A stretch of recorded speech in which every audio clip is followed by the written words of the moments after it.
For the love. For the love. When is Governor Jay Inslee going to stop trying to manipulate our minds when it comes to the current situation around the price at the pump, and his staff as well? And when is the media going to stop holding water for him on this issue? You know, some of the outlets had gotten a little better when it became, when there's too much evidence to deny that the governor's carbon tax was directly responsible for Washington state having at one point the highest gas prices in the nation for the first time in history. Then you had a couple outlets say, oh, now that, working class Washingtonians are struggling so badly, now let's push back against the governor's claims. Now let's go to the governor and say, hey, you said this was only going to raise gas prices by pennies, and now look what's happening. They didn't do it on the front end. They didn't question when the governor was saying something that made no sense, which is, hey, we're going to make it more expensive for gas and oil companies, but we're not going to expect them to pass that along to you. Doesn't make sense. The media should have called them on it. They didn't until it was too late. Now here we are. And so just when I thought the media was going to, do its job and make sure that the governor was actually being honest when it came to the price at the pump and the tie to the carbon program, then I see this article from the Seattle Times and I'm thinking, for the love, what in the world are you doing? This man does not need anyone to carry water for him on this issue. That is not your job. The headline from the Seattle Times, will high gas prices derail Washington's climate policy? In the article, it says, on one hand, the Climate Commitment Act is a booming success. This is from the Seattle Times. A booming success. Success for whom? I would ask the Seattle Times. They go on to say, filling a state fund meant to catapult us toward a carbon-free future by subsidizing electric vehicles, electrifying homes, and backing renewable energy projects. Oh, now I see who it's a booming success for. The government coffers. That's the only entity, the government, that this has been a booming success for. The Seattle Times, if you could put that back up, Nicole, goes on to say, on the other hand, with hundreds of millions flowing in every quarter at higher than expected costs, it's also generating an increasingly vocal opposition. You don't think? You don't think? I don't say. They say a nearly $1.5 billion price tag so far.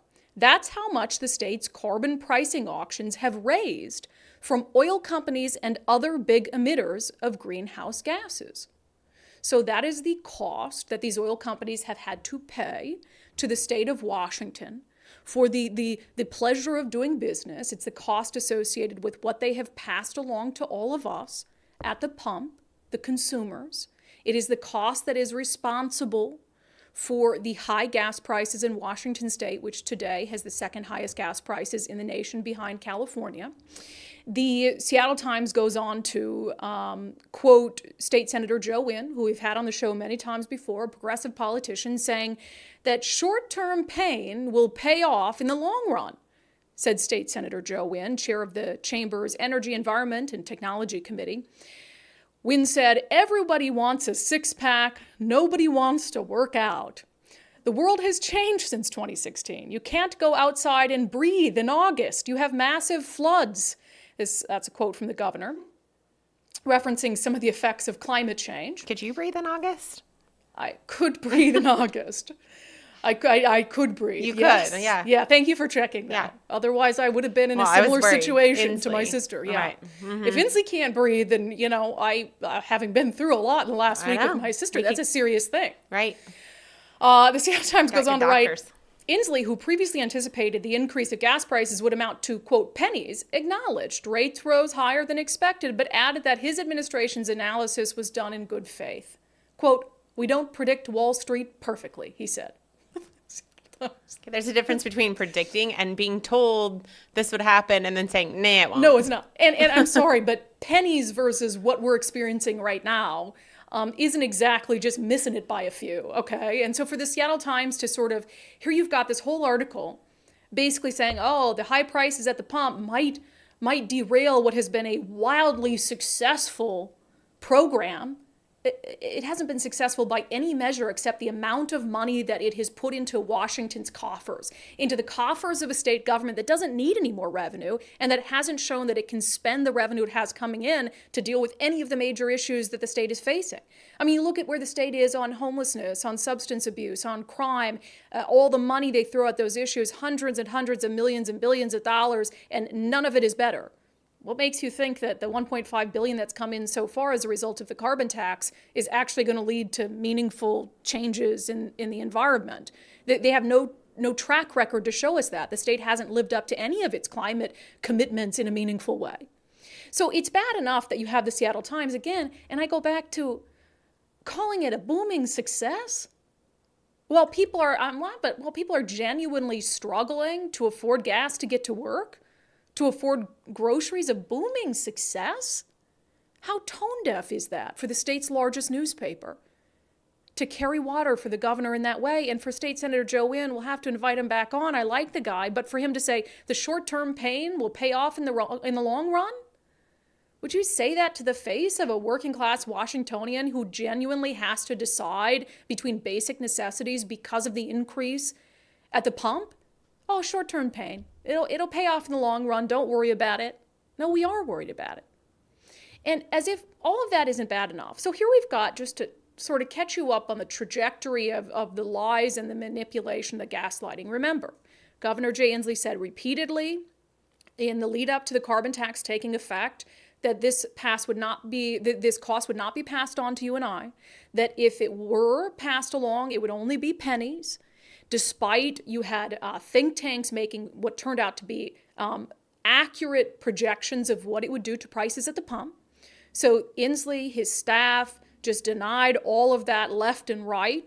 And then as soon as the carbon program started, as soon as the first auction for carbon credits took place, prices went up at the pump almost exactly 1 penny off to what conservative think tanks predicted.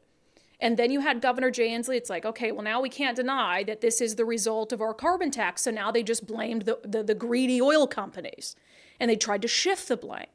And when shifting the blame didn't work because you had angry Washingtonians, now they're saying, oh, well, it is worth it in the long run for you to experience this level of pain because of what we're going to do with all that money to make the environment better, despite having no track record on environmental issues whatsoever. So as if all that wasn't bad enough, and I thought, okay, well, at least if I take one little grain, one silver lining away from all of that, at least it's that, okay, the administration is now, the Inslee administration is now acknowledging that, yeah, our carbon tax program has increased gas prices quite a bit, and we're just expecting people to be okay with that for the sake of the environment.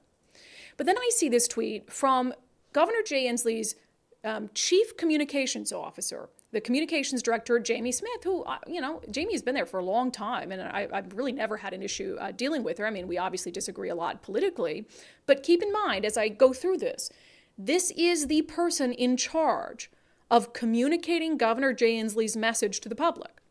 That is the person, the top person in charge of communications for his office, who's dealing with the press. So she sends out this Seattle Times article and makes a little edit to it. She kind of edits the headline to read, will high gas prices affirm the need for Washington's climate policy? And she proceeds to make the argument in her tweet that essentially, the higher gas prices are just proof that they need this policy in place. She tweets, on this day, gas prices in Washington were actually 38 cents higher 1 year ago, well before our climate policy started. If you're pissed about gas prices, the Climate Commitment Act is our eject button. Oil companies are spending millions on AstroTurf campaigns to keep us all tied to the pump. So here she's saying that, look, if you're tired of the ups and downs of gas prices, this is the answer. Weaning us off our need for fossil fuels, getting everyone into electric vehicles. But it's that first line that really, really hit me, and I thought, you cannot be that blatantly dishonest with people when you are in charge of communicating with the public for the governor's office to say gas in Washington was actually 38 cents higher 1 year ago, well before our climate policy started. So when she says that, it's meant to try to convince you, to try to convince us that, hey, you're complaining about gas prices now? Well, a year ago today, before our carbon tax even went into effect, gas prices were 38 cents higher. Now, is that true? Yes, it is true. On this day, 1 year ago, gas prices for regular gasoline per gallon were 38 cents higher. The average was $5.38 1 year ago, and $5 today in Washington State, a year later. But of course, it's deeply disingenuous to suggest in any way that that proves somehow that the carbon tax and that program isn't hurting Washingtonians or not hurting them as bad as we were being hurt a year ago. Because I went to check, so there's this thing called the Wayback Machine. Do you ever use that, Nicole? I like it. So you can type in any address and it'll show you, you can pick a date, show you the website from that date. So I went back and I looked at AAA's website from 1 year ago. And of course, gas prices were incredibly high across the country. This was right before the midterm election. In fact, the high gas prices across the country were a key point of debate leading into the midterm elections in November of 2022. But according to AAA, which has no dog in the fight except to pass along what's leading to higher gas prices, lower gas prices, these were some of the headlines on AAA's website on October 10th, 2022. Gas demand spikes contributing to rising pump prices. Tight supply and more demand cause pump prices to rise. National average rises as gasoline supply tightens and demand increases. So at the time in 2022, there were a variety of factors. You know, what was happening with Russia and Ukraine. Remember the Biden administration talking about that, America's lack of energy independence at the time. There were a variety of reasons why across the country, gas prices were higher at this time 1 year ago. And in fact, I spent probably, Nicole, an hour going through state by state for October 10th, 2022, and marking every single state that had higher gas prices on this day last year than today. Shall we go through it? I think we should. Because at that time, 39 states, including Washington, had higher gas prices. It's not like Washington was the only state in the union on this day in 2022 that had higher gas prices. Alaska, Alabama, Arkansas, Arizona, California, Delaware, Georgia, Hawaii, Iowa, Idaho, Illinois, Indiana, Kansas, Kentucky, Louisiana, Maryland, Michigan, Minnesota, Missouri, Mississippi, Montana, North Carolina, North Dakota, Nebraska, New Jersey, New Mexico, Nevada, Ohio, Oklahoma, Oregon, Pennsylvania, South Carolina, South Dakota, Tennessee, Texas, Utah, Washington, Wisconsin, Wyoming. They all had higher gas prices at this time last year because of what was happening globally. And so for the governor's chief communications officer to try to use that and to say, hey, you're complaining about the impact of our carbon tax, which went into effect on the 1st of this year. Well, gas was 38 cents higher in Washington a year ago. So what do you have to complain about now? It makes utterly no sense. It's past the point of gaslighting. It's manipulation. And it doesn't excuse or diminish the fact that today, Washington State, according to AAA, has the second highest gas prices in the nation, behind California, at $5 a gallon. The national average is $3.68 a gallon. So you can, look at the numbers and manipulate the numbers in any way that you want to try to get people to not be so critical of your carbon policy. I wish more members of the media would call that out. It's deeply disingenuous. It's deeply concerning that continues to come from Governor Jay Inslee's communications staff, that they continue to mislead in such a blatant way on an issue that's impacting the pocketbook of Washingtonians. And again, if the messaging from the governor's office was gas prices are going to be high, yes, it's tied to our carbon tax, deal with it because we think it's good for the environment, I would have much less of a problem with that than I do with the lies, the manipulation when it comes to an issue that is this critical to working class Washingtonians. Shame on you for continuing to mislead people about it. It's not right. And it is a failure of the media ecosystem to continue to hold water for that administration on this issue, which they simply cannot, which they simply refuse to tell the truth about. Shame on all of you. It is absolutely ridiculous.